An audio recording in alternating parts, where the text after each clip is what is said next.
muito grande estar aqui com os irmãos. Muito obrigado, pastor Luiz, pelas palavras aí generosas. Hoje foi muito agradável já conversarmos um pouquinho sobre o seminário.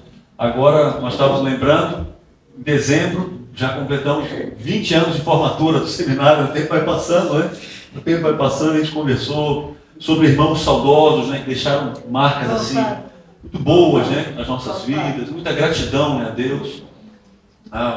É muito bom conhecer essa igreja, né? Chegamos aqui e já assim, os irmãos nos receberam de maneira tão carinhosa, né? Ficamos em casa, né? Assim, muito agradável mesmo. Quero deixar minha palavra já de apreço, de gratidão aos irmãos. A Vanessa, minha esposa, está aqui me acompanhando, né? A minha melhor amiga, somos casados há 25 anos. Quando nos casamos, viemos para Friburgo, primeira vez, é o nosso primeiro passeio, né, como casados, na condição de casados, né? E aqui é uma cidade assim especial para a gente. Quando a gente vem aqui, passa o dia, volta, sente um pouquinho de frio aqui, é muito bom. A gente gosta muito, né? E temos amigos também aqui, né? É muito bom rever os amigos. Mas estou contente de estar aqui com os irmãos. Esse tema, né, o tema igreja, me empolga muito. Trago um abraço à nossa igreja, pastor William, pastor Tarcísio, irmãos ali, trago um abraço, né, dos irmãos, né, para vocês. Fica já o convite, pastor William, então nós estamos planejando. Ano que vem seria o ano normal do curso de aconselhamento, né, Nutra. A gente normalmente reveza um ano sim, ano não. Mas como a igreja completa 40 anos em 2027, nós deixamos para 2027 a próxima turma, né? Então já fica o convite, vai ser uma alegria receber os irmãos. Tem sido assim, muito abençoador para nós como igreja, né? Receber os irmãos. Já vários irmãos aqui de Friburgo já foram fazer o curso ali com a gente também. Na verdade, nós só recebemos professores, o curso é ministrado por irmãos lá de São Paulo, da Igreja Batista Pedras Vivas. Temos uma parceria também. É sempre uma alegria receber os irmãos. O tema igreja me empolga, porque o Senhor decidiu agir por meio da igreja, né? Eu creio nisso, eu tenho testemunhado isso, né, no ministério pastoral e antes de estar no ministério, já como membro de igreja, né? Tive o privilégio de nascer num lar cristão, então tenho o privilégio de frequentar a igreja desde cedo, né, bem cedo ainda.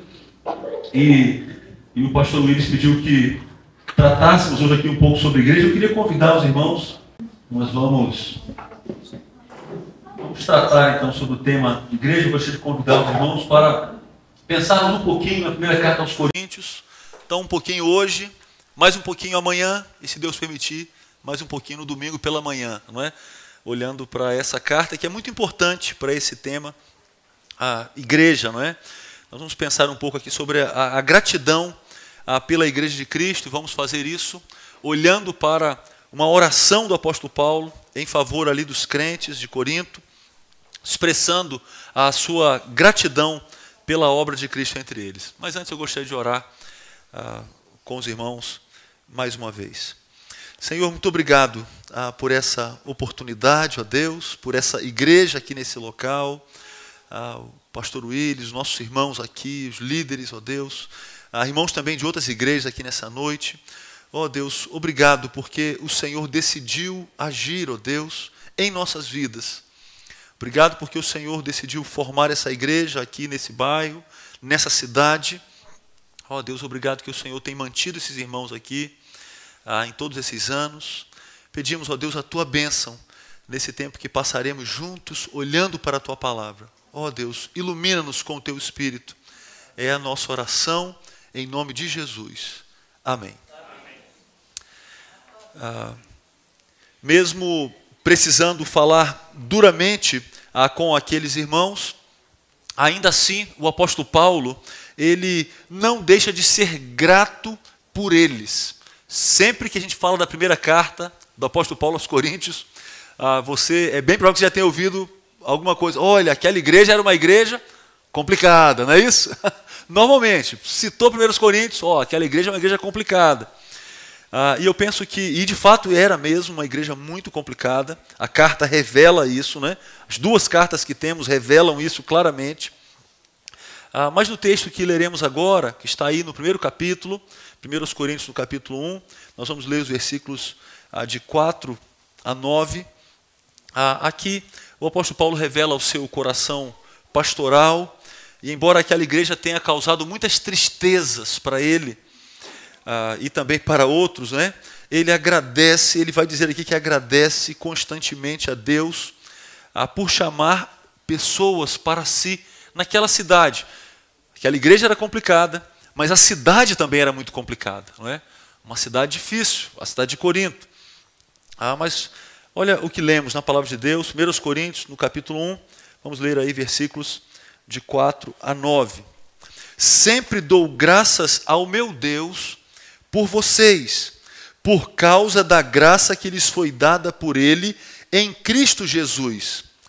Pois nele vocês foram enriquecidos em tudo, isto é, em toda palavra e em todo conhecimento, porque o testemunho de Cristo foi confirmado entre vocês, de modo que não lhes falta nenhum dom espiritual, enquanto vocês esperam que o nosso Senhor Jesus Cristo seja revelado.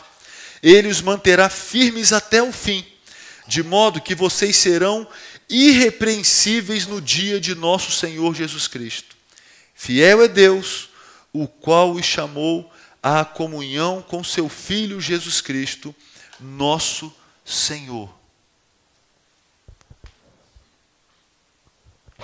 O primeiro motivo de gratidão pela Igreja de Cristo que encontramos no texto que lemos é que a igreja ela foi graciosamente enriquecida. Ela foi graciosamente enriquecida. Nós vemos isso aí nos primeiros 2 versículos que lemos, versículos 4 e 5. Aqueles irmãos coríntios, eles desfrutavam da graça de Deus manifestada em suas vidas por meio de Jesus. E isso era motivo de gratidão da parte do apóstolo. Era algo que o alegrava diante de Deus, o enchia de gratidão.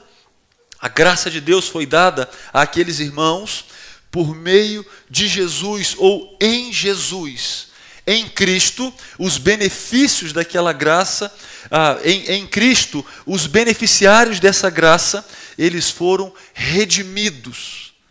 E agora eles estavam separados do mundo pagão no qual viviam.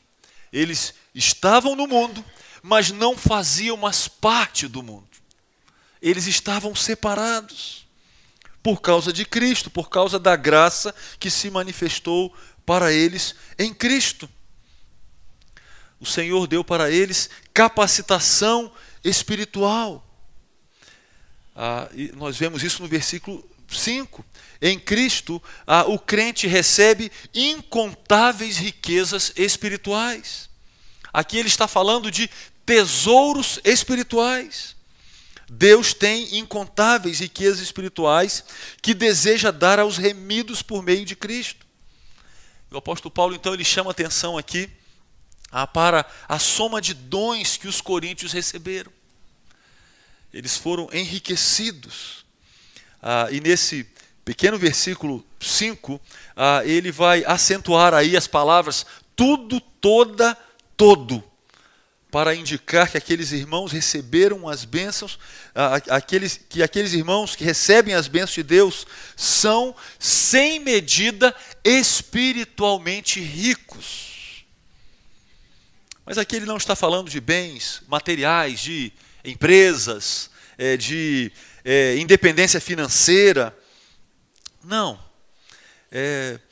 E um leitor distraído, ele vai fazer uma confusão em se tratando de riquezas, né, quando ele encontra riqueza nas Escrituras, ainda mais se ele se juntar os textos lá do Antigo Testamento, que traziam promessas para Israel, e ele vai dizer, puxa vida, calma lá, não é? Não confunda as coisas. Na própria igreja de Corinto existiam muitos irmãos muito pobres, e faziam parte daquela igreja. Ele vai tratar mais à frente na carta que havia um problema na hora da ceia, e aqui, alguns daqueles irmãos eram desprezados, ficavam com fome. Então haviam ali irmãos muito pobres, Mas o apóstolo Paulo está agradecendo a Deus porque eles foram enriquecidos. Eles foram enriquecidos, e o texto responde de que maneira? Eles foram enriquecidos em toda a palavra. Eles receberam de Deus sabedoria. Eles receberam dons ligados ao conhecimento de Deus, línguas, profecia, dons relacionados ao ensino bíblico. Aqui, quando ele fala da palavra, está falando da transmissão da verdade. Aquela igreja teve o privilégio de ser ensinada pelo apóstolo Paulo. Imagine o privilégio. Não é um pequeno privilégio. E juntamente com outros irmãos queridos, muito ensino bíblico foi ministrado ali, uma grande riqueza, incontável riqueza diante daqueles irmãos. Eles receberam todo o conhecimento, eles receberam também a capacidade de assimilar o ensino bíblico. Eles receberam a capacidade de reter a verdade, de aprender de fato, a capacidade de assimilar aquilo que estavam ouvindo. Aqueles crentes manifestavam então algo que não é comum, algo notório que acontece, não é? Algumas pessoas conhecem muito as Escrituras. Então, algumas pessoas que trabalham na área de arqueologia, por exemplo, né? Com textos antigos, com os manuscritos, há cópias, né, dos manuscritos. Então, você vai encontrar pessoas que conhecem as línguas originais de maneira assim invejável, mas vários não creem em Jesus. Não entendem que isso aqui é palavra de Deus, mas eles conhecem, teoricamente, porque estar diante da verdade não é o mesmo que aprender com essa verdade. Não é o mesmo. E essa capacidade, ela vem de Deus. É disso que o apóstolo Paulo está falando aqui. A capacidade de receber a verdade e de aprender a verdade é uma riqueza que vem de Deus. E esse era um motivo de gratidão por aqueles irmãos. A igreja de Cristo, ela é enriquecida por Cristo. E isso não aconteceu só lá. Isso acontece hoje também aqui. Um outro motivo de gratidão pela igreja de Cristo está aí nos versículos 6 e 7 que lemos. A igreja comprova que a pregação cristã é verdadeira. Aqueles irmãos não apenas ouviram da graça, mas eles ouviram do testemunho e creram. Ele fala aí no versículo 6 do testemunho de Cristo, que pode ser entendido como uma referência ao conteúdo do Evangelho. Deus confirmou a verdade do Evangelho de Cristo no coração daqueles irmãos. Ainda que Paulo não explique aqui com detalhes, nós ousamos dizer que Deus, pela fé, confirmou a mensagem do Evangelho nos crentes por meio da operação do Espírito. O Espírito de Deus atuou ali. O testemunho de Cristo foi confirmado entre eles, porque nenhum dom faltava para aquela igreja. É o que lemos no versículo 7. Não faltava nenhum dom para aquela igreja. É o resultado do enriquecimento que já falamos aqui. Deus conferiu numerosos dons espirituais àqueles irmãos. E o apóstolo Paulo está dizendo, o Senhor está dizendo, não falta nada para vocês. Nenhuma dessas bênçãos faltava para eles. Aqui o apóstolo Paulo não vai listar ainda os dons, ele vai tratar sobre os dons detalhadamente mais na frente, na carta, lá nos capítulos de 12 a 14. Aqui a ênfase está na capacitação que aqueles irmãos receberam. Que enriquecimento, que privilégio, que motivo de gratidão. Receberam de Deus, por causa da graça, talentos espirituais, dons espirituais em abundância, capacitação para servir, capacitação para servirem uns aos outros. Nenhum crente, e aqui ele está falando da igreja, ele está dando graça a Deus pela igreja, e nós não podemos errar, e de vez em quando eu gosto de repetir isso, né? Ninguém pode se olhar no espelho e dizer assim, eu sou igreja de Cristo. Não, nós somos igreja. E quando olhamos no espelho, nós podemos até dizer assim, eu faço parte da igreja de Cristo. E esse enriquecimento aqui aponta para isso. Nenhum crente recebe todos os dons, todas as capacidades de Deus suficientes para que ele seja a igreja. Não é assim que acontece. Essa capacitação é coletiva. O Senhor capacita as igrejas locais, como os irmãos aqui. O Senhor os capacita como igreja. Ele dá dons individualmente, mas a completude dessa capacitação se dá de maneira coletiva, à medida que cada parte executa a sua função. Notícias boas, motivo de gratidão. Deus age assim com as suas igrejas. Ele as capacita, dando dons e talentos aos seus membros. O versículo 7 fala também de uma expectativa. Ele diz, enquanto esperam, de modo que não lhes falta nenhum dom espiritual, enquanto vocês esperam. Eles foram capacitados para servirem até a volta de Cristo. Enquanto esperam o nosso Senhor Jesus Cristo, que o nosso Senhor Jesus Cristo seja revelado. Ele associa aqui os dons e naturalmente o exercício dos dons à expectativa do retorno de Jesus. Então, logo no início da carta, ele quer encorajar aqueles irmãos a aguardarem ardentemente o retorno de Cristo. Queridos, como nós precisamos desse ensino em nossas igrejas. Como que nós precisamos dessa expectativa viva em nossos corações, para não nos distrairmos, para não enfraquecermos. Haviam problemas na igreja nessa questão, e o apóstolo Paulo está lembrando aqueles irmãos que eles ainda não tinham chegado lá, e haviam alguns ali que achavam que a igreja havia chegado lá, e eles estavam orgulhosos. Ele está dizendo, não, nós temos uma expectativa, o melhor ainda está por vir. Essa expectativa, esse aguardar ativo está presente no Novo Testamento, e eu cito aqui apenas, e os irmãos vão lembrar aí, Romanos 8,19, por exemplo, a criação aguarda em ansiosa expectativa. Ainda, aos Romanos 8, esperamos ansiosamente por nossa adoção como filhos. Ainda aos Romanos 8, com paciência aguardamos por isso, Romanos 8,25. Agora indo lá para a carta aos Gálatas 5,5, porque nós pelo Espírito aguardamos a esperança da justiça que provém da fé. Filipenses 3,20, nós esperamos ansiosamente um Salvador do céu. Expectativa, presente no Novo Testamento, em todo o Novo Testamento.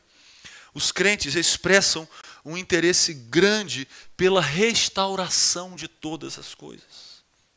Queridos, e muito do nosso desânimo, ele acontece porque esquecemos que tudo será restaurado no fim dos tempos. Nós vivemos agora fora do jardim.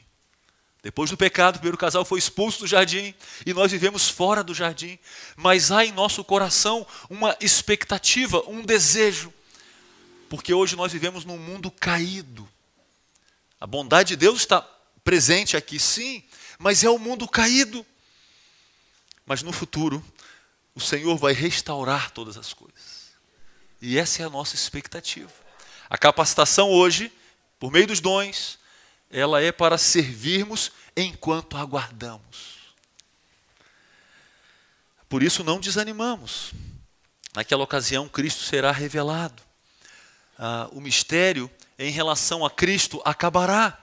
Os que creem nele não serão surpreendidos, porque aquele será um tempo de grande recompensa. Podemos lembrar aqui de um maratonista que corre pensando no prêmio que o aguarda na linha de chegada. Não é fácil correr uma maratona, não é? E nós vemos que eles se cansam, eles ficam exaustos, eles esgotam as forças até o limite ou além dos limites muitas vezes. Mas há na cabeça daquele corredor a expectativa de um prêmio.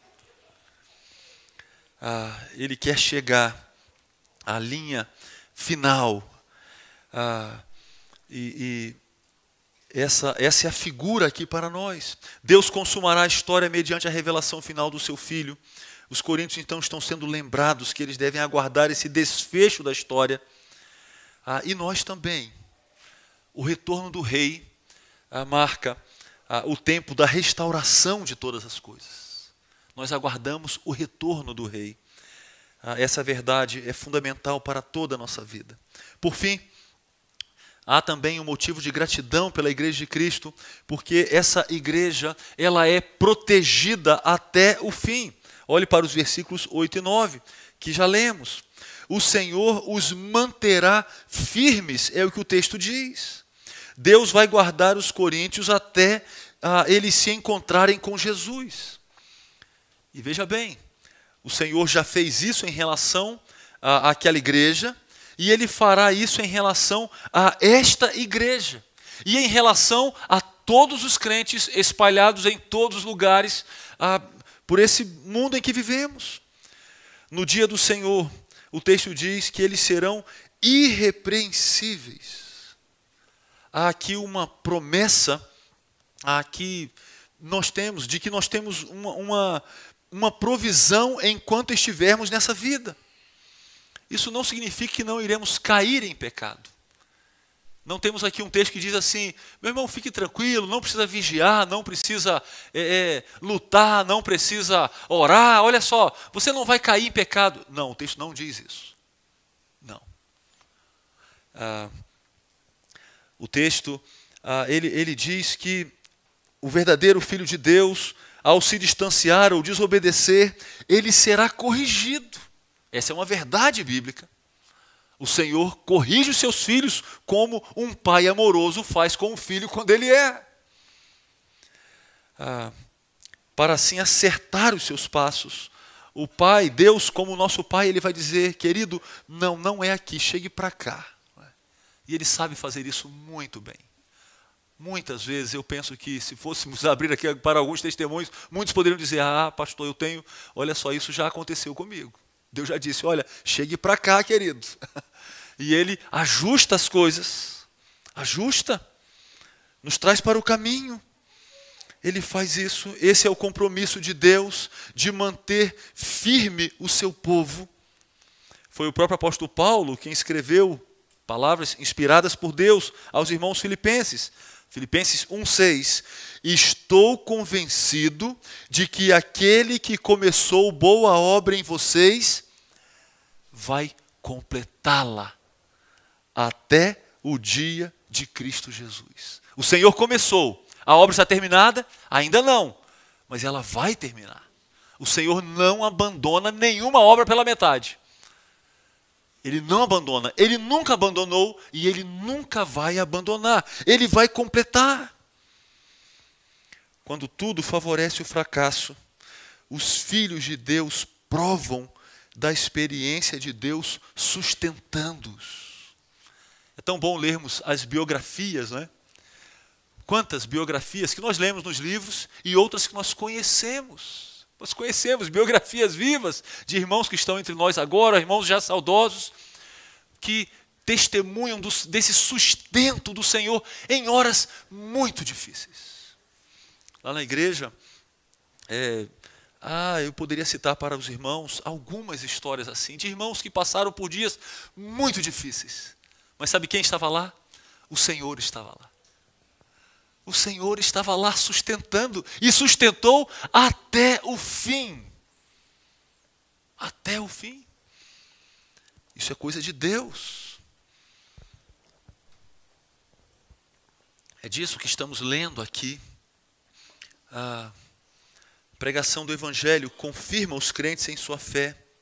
Assim também a promessa do constante poder de Deus os firma até a consumação. Nós não temos aqui apenas um voto: eu espero que o Senhor os mantenha firmes.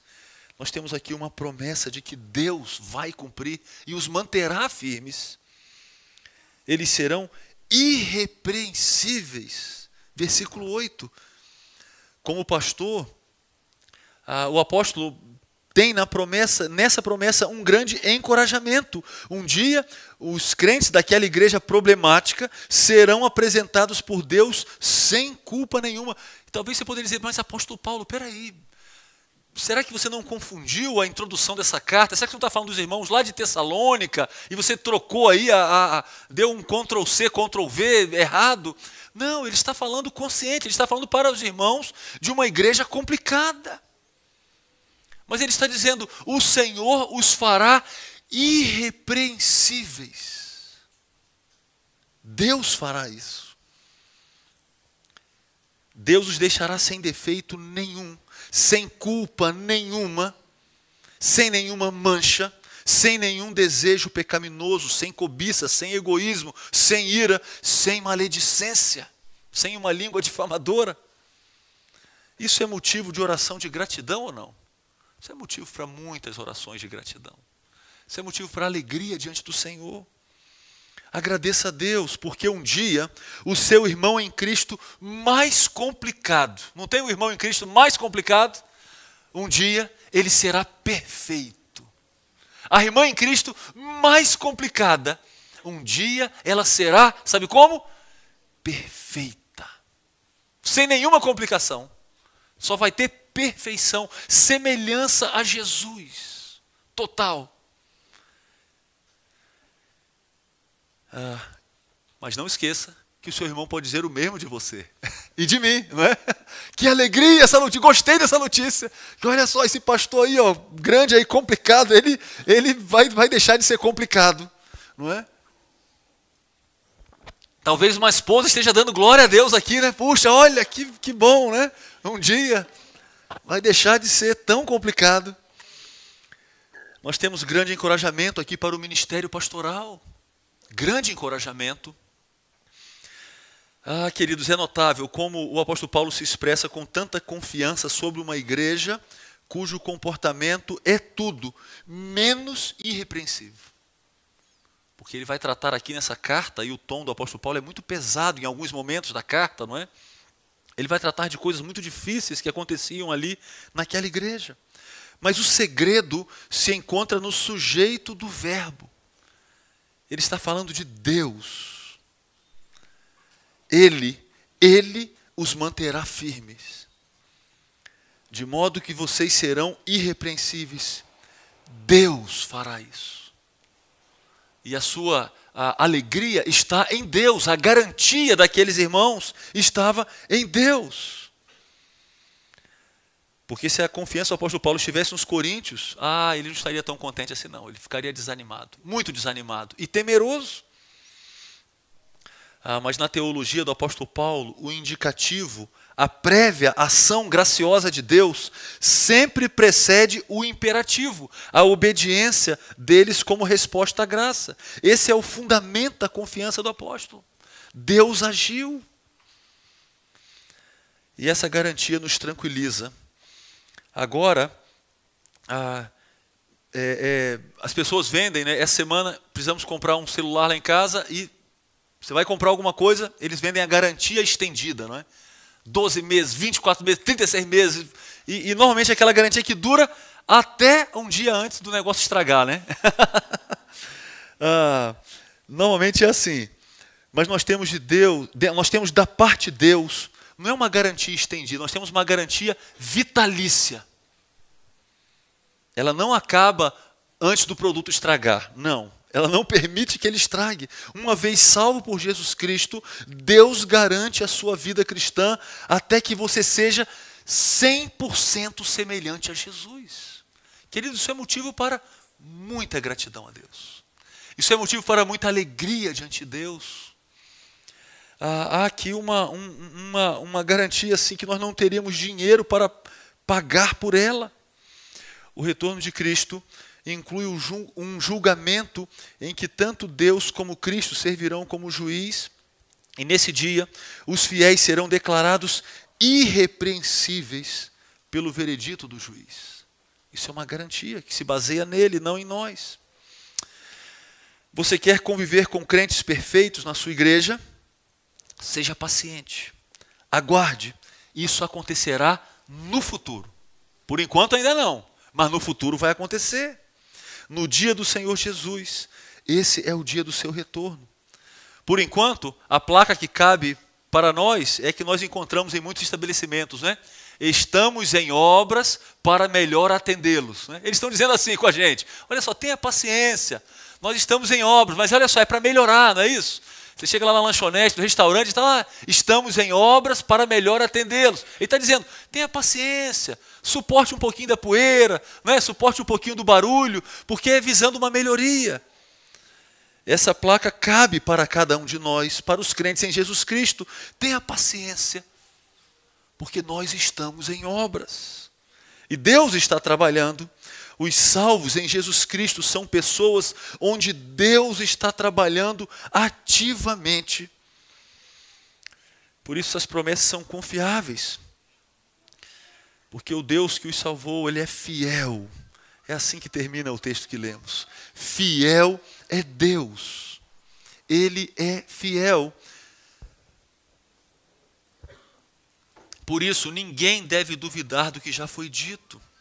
Deus é o responsável pela existência daquela igreja. Deus é o responsável pela existência dessa igreja. Por isso, a atenção daqueles irmãos naquele tempo e a atenção dos crentes nesse tempo devem estar em Deus e não em si mesmos. Nós vivemos num tempo em que muitos falam para nós olharmos para nós mesmos, né? Olhe para você mesmo e tal. Olha só, vamos olhar para o Senhor. Olhe para Ele. Esse texto está nos chamando para olharmos para Ele.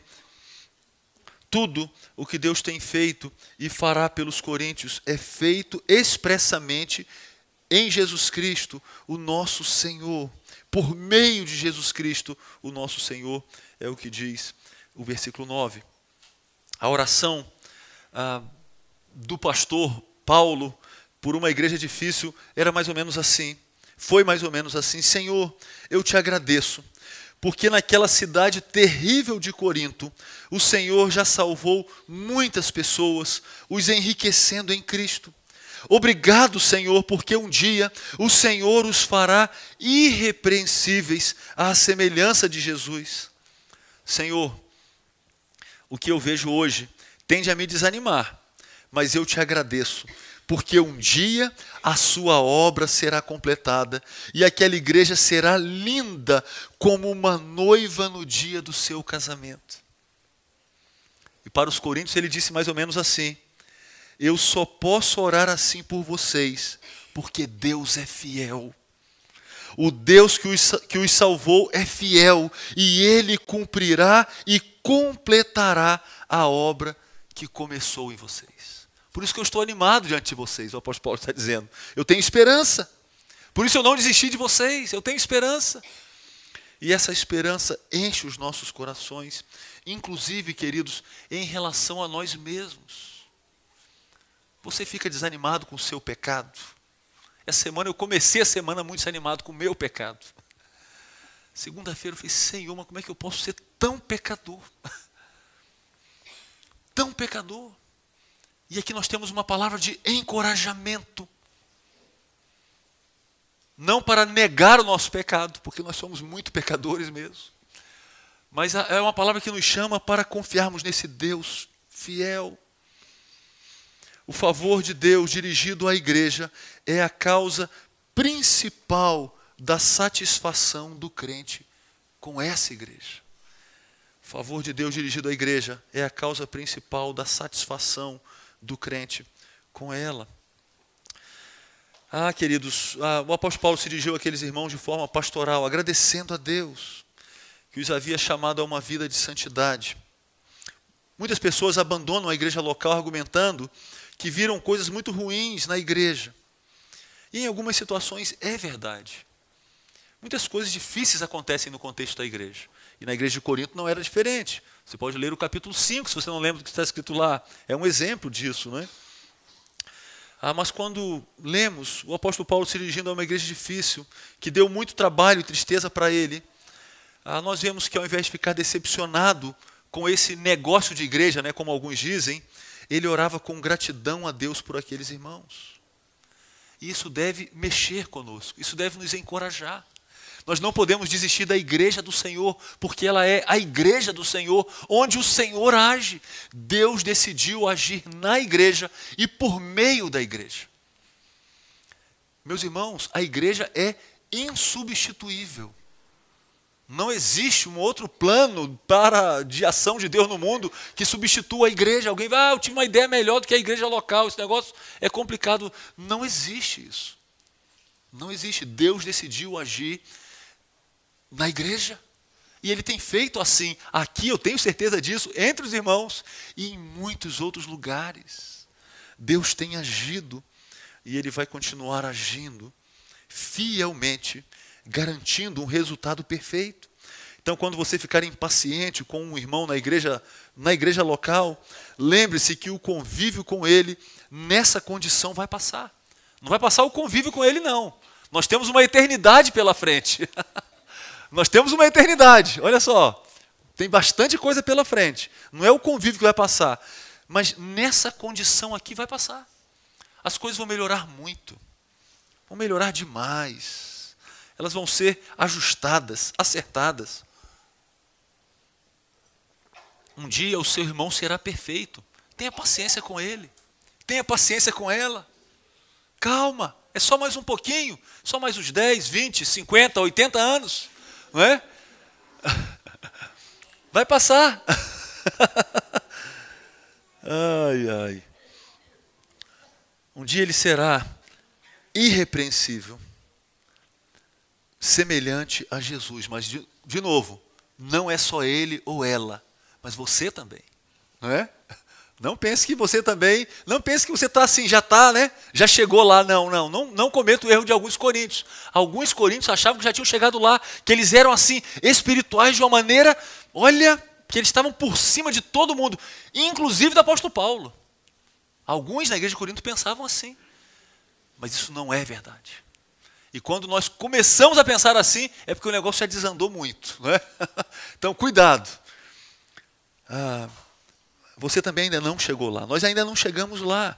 Mas um dia chegaremos, por causa da ação de Deus em nós.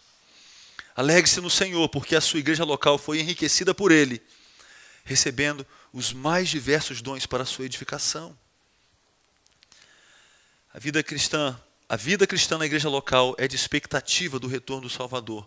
Ela não é uma vida solitária, porque nós aguardamos juntos, como salvos em Jesus Cristo. Essa expectativa comum nos une, a todos nós, com idades diferentes, com gostos diferentes, com experiências de vida diferentes. Isso nos une, essa expectativa, essa esperança nos une. A ceia é um momento extraordinário, não é, para isso, né? Simboliza essa expectativa, não é? Representa essa expectativa que nos une. O povo de Deus é importante, pois tudo que ele é e será é resultado do que Deus fez por ele na pessoa do seu Filho, e não resultado da posição ou dos seus privilégios ou conquistas pessoais. O apóstolo Paulo vai falar, né? Ele vai dizer, olha, vocês, se dirigindo àquela igreja, né? Ele vai dizer, olha, vocês não eram grande coisa. Pelo contrário, alguns de vocês tinham assim, um currículo muito pesado, muito complicado. Mas o Senhor decidiu agir na vida de vocês. E graças a Deus por isso. Louvado seja Deus por isso, porque não foi só lá, não é isso? Aqui também, aqui em Nova Friburgo, lá em Macaé, graças a Deus que Ele decidiu lidar com gente complicada. E Deus gosta de fazer isso, não é? Então o mérito não é nosso, o mérito é dele, o louvor é dele, porque é a graça dele que se manifestou. O favor de Deus dirigido à igreja é a causa principal da satisfação do crente com ela. Que o Senhor nos faça pessoas muito alegres diante do Senhor, gratas diante do Senhor, pelo seu favor dirigido à sua igreja. Amém.